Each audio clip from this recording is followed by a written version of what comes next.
Hello and welcome to Chai and Why. With me today is Professor Gautam Mandal, a theoretical physicist from TIFR, who's going to give our next session on following the arrow of time. So Gautam, what is the arrow of time and what will you talk about?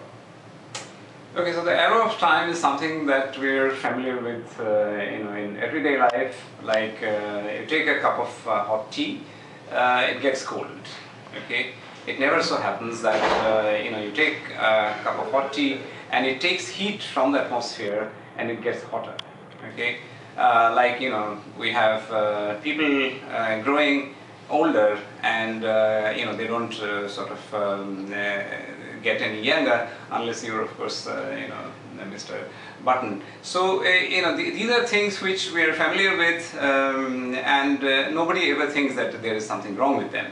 But if you think of fundamental laws of physics, then the Galileo's laws, Newton's laws, and so on, all the fundamental laws, these are symmetric in time. If something can happen in one way, it can also happen in reverse. Okay?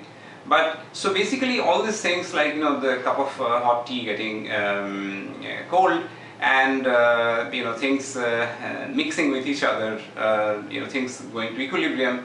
These things are all familiar things, but if you take a movie and play them in reverse, then they all look funny. Although fundamentally, at a microscopic level, none of them should be funny.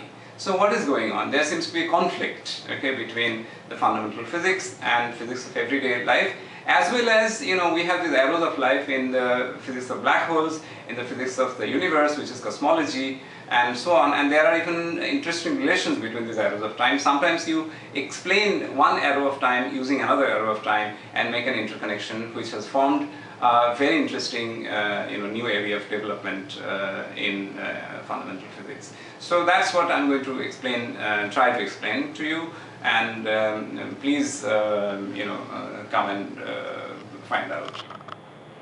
So from hot cups of tea to black holes, take the time out, come to Chai and Why to follow the arrow of time. Thank you.